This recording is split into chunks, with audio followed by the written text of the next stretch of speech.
का स्वागत है आपका 3 बजे की बड़ी खबरों के साथ। इस बुलेटिन में हम हाजिर हैं। मैं हूं आपके साथ आशा झा और सबसे पहले खबर कश्मीर से। आपको हम कुछ तस्वीरें दिखाते हैं, कश्मीर की तस्वीरें, जहां त्राल में आतंकी बुरहान वानी के जनाजे में शामिल होने पहुंचा है लश्कर का कमांडर अबू दुजाना। बुरहान के जनाजे में दिखा अबू दुजाना पर पंपोर में सीआरपीएफ के काफिले पर हमले का इल्जाम है। आपको बता दें कि आतंकी देश को दहलाने के लिए बेगुनाहों का खून बहाता है, सेना के जवानों पर हमले कराता है। लश्कर का ये कमांडर अबू दुजाना आतंकी बुरहान वानी के जनाजे में पहुंचा था और उसकी तस्वीरें जो सामने आई हैं वो तस्वीरें हम आपको दिखा रहे हैं। यही जिसको सफेद कपड़ों में आप देख सकते हैं, ये अबू दुजाना है। पंपोर हमले के पीछे इसी का हाथ था। बुरहान के जनाजे में नजर आया अबू दुजाना। तो साफ तौर पर कैसे खुलेआम आतंकी घूम रहे हैं और जनाजे में शामिल हो रहे हैं, ये तस्वीरें साफ साफ बयां कर रही हैं।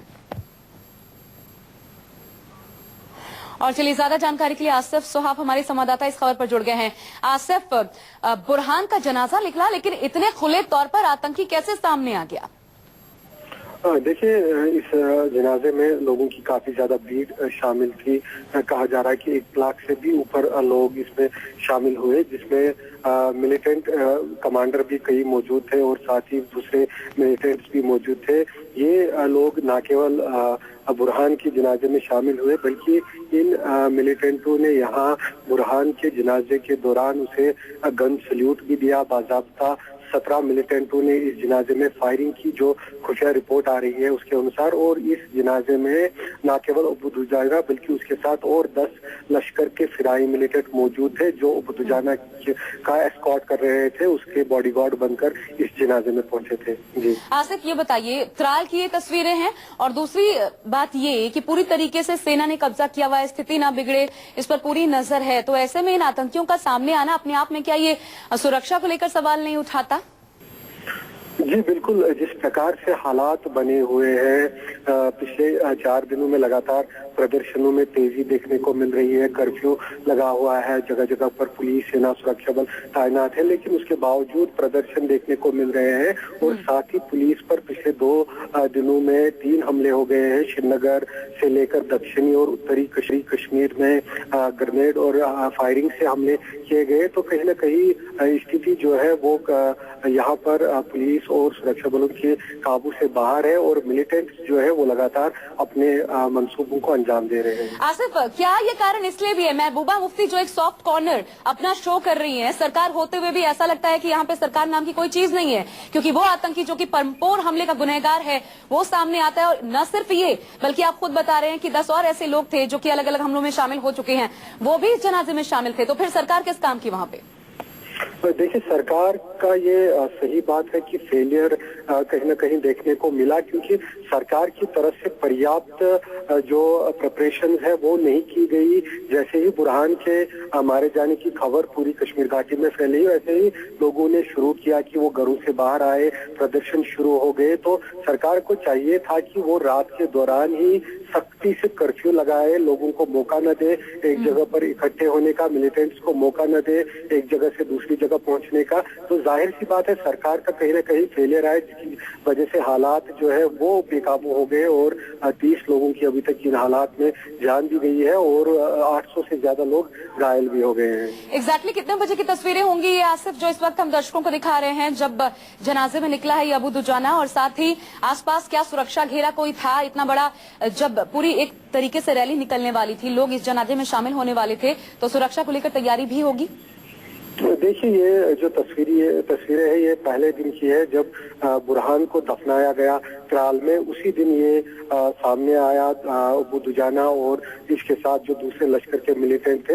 हालांकि इस दिन लोगों की काफी ज्यादा भीड़ थी, इसलिए फिर उस समय पुलिस और सुरक्षा बलों के लिए ये संभव नहीं था कि उस भीड़ में जाकर मिलिटेंटों को यहाँ से पकड़े, क्योंकि पूरा जो कंट्रोल है वो लोगों ने अपने हाथ में लिया हुआ था और केवल लोगों का सैलाब और लोगों के प्रदर्शन ही नजर आ रहे थे। और इसी चीज का एडवांटेज लेकर, इसी का फायदा लेकर मिलिटेंट यहाँ पर सामने भी आए और उन्होंने बाज़ाब्ता बुरहान वानी को जो है फायरिंग करके उसे सलामी भी पेश की।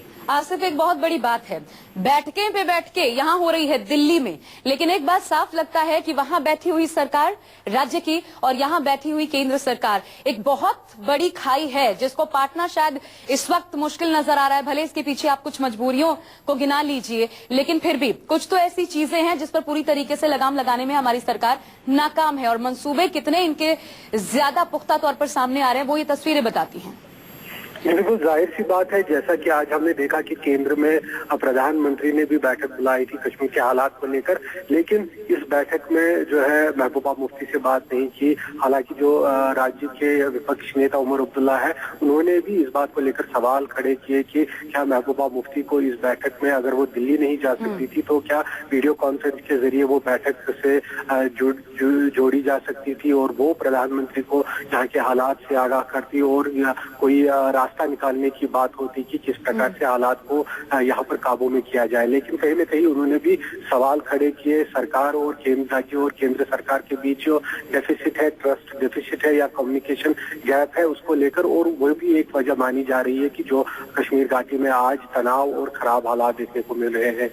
बिल्कुल, कोई अभी तक प्रतिक्रिया इस पर आसिफ सामने आई है? क्योंकि जब बुरहान मरा उसके बाद तमाम तरीके से ट्वीट सामने आ गए, उमर अब्दुल्ला तक ने सवाल उठा दिए जिस तरीके से पूरा एनकाउंटर हुआ। उधर पाकिस्तान लगातार हम पर दबाव बना ही रहा है, अंतर्राष्ट्रीय स्तर पर इस मुद्दे को रखने की बात कर रहा है। इन सब के बीच राजनीतिक रूप से ये तस्वीरें अपने आप में महत्वपूर्ण है, तो कोई प्रतिक्रिया किसी भी राजनीतिक दल की तरफ से?